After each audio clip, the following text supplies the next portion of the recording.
Yeah, how do you deal with difficult people? Co-workers, family members, it could be as brothers and sisters and mom and dad and cousins. But in general, how do you deal with difficult people, especially when we know them and we have a lot of compassion for them? How do you deal with and work with difficult people?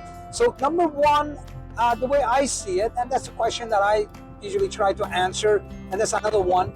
So the way I see it is this: first, I have to make sure that I myself am not a difficult person to be around, around who is in my circle, either colleagues, friends, neighbors, and of course family members, right? And that extends to the extended family.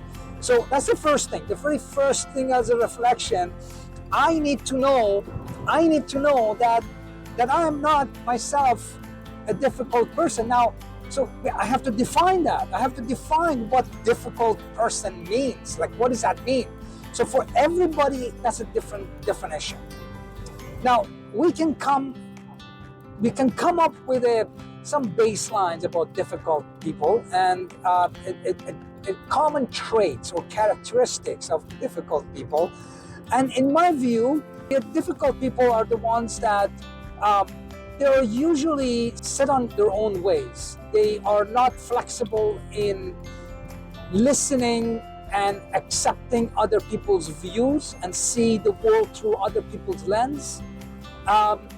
They could possibly be, even though it's not necessarily mutually exclusive, there could be very negative people, see the world in a negative way, glass half empty. It could also be that difficult people are just want to have the last word. They want to be in control.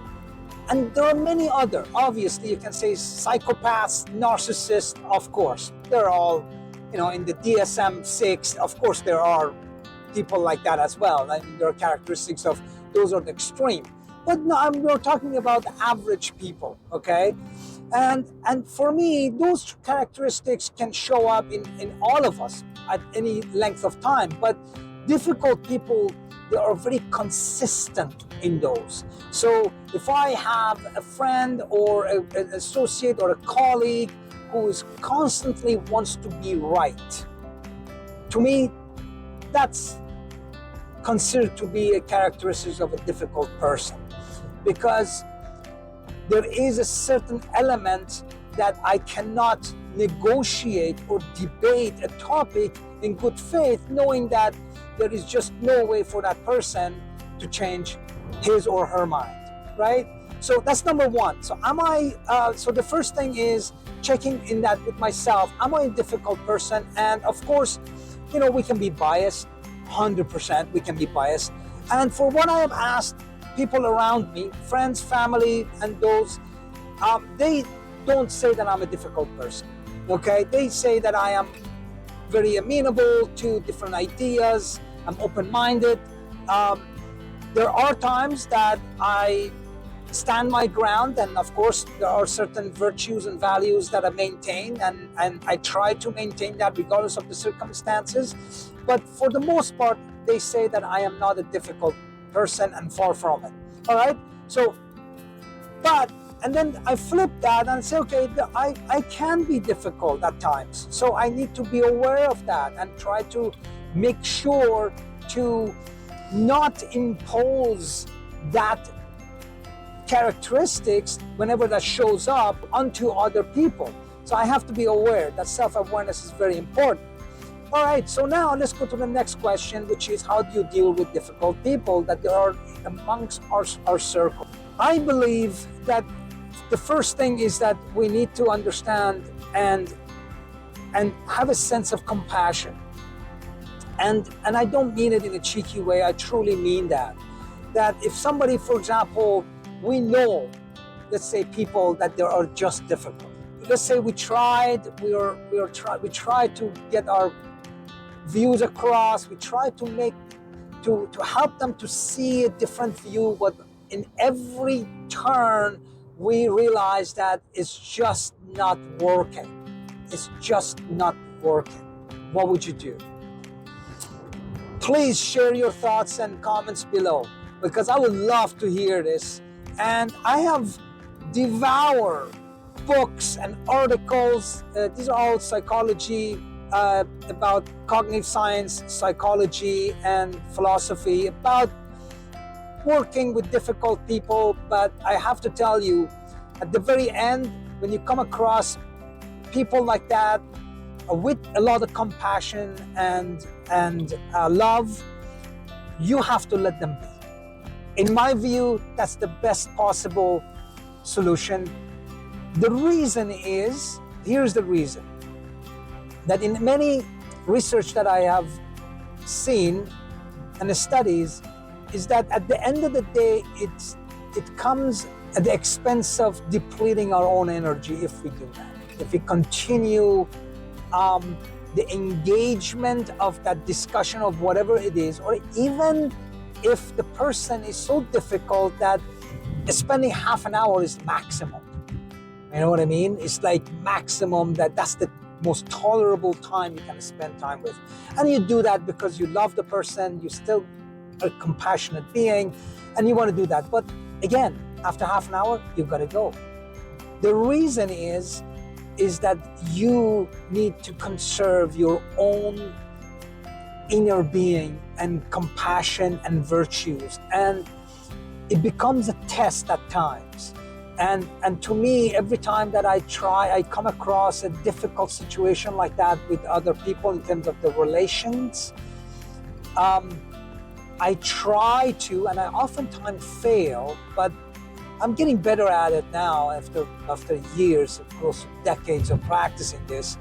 I try to understand that it is the only way that I can maintain my own virtues, because there's a line, or I can feel the trigger is happening that I would compromise my own virtues. So anger will become one of them, right? Because the person is so stubborn that doesn't want to listen to your view. So you get frustrated. And so what do you do, right? And it's very frustrating, by the way. And please share your comments and thoughts below, because I would love to hear how you guys deal with that. So for me, the most compassionate, humane way is to walk away.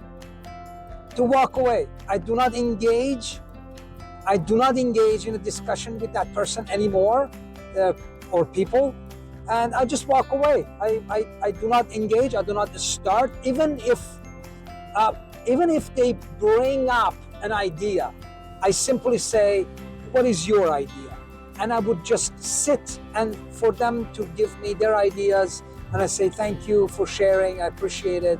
I have to go. And if they ask me what is my idea, and I would just basically simply saying that if I agree with the person, because that could happen, I would say, oh, I agree with you, one word, or that it doesn't really matter because I wanted to hear your idea anyways. We may not have a same view of things. And I stop that conversation very quickly, and I walk away, and I basically not bring excuses, but I know that I need to leave, and I say that I need to leave. That's what I would say. I need to leave. Thank you, and I'll see you another time. Okay?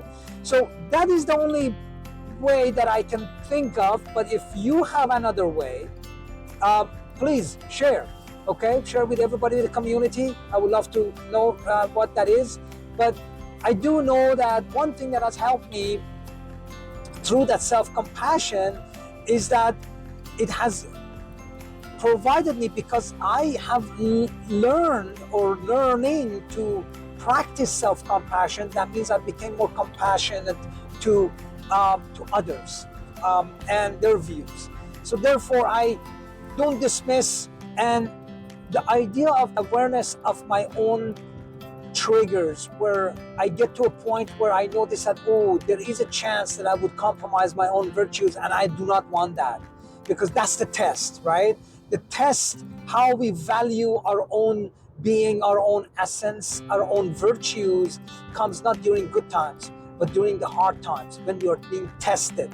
And anything that external and And anything and anybody and any event external that presents itself to us, it actually reveals something about us, right?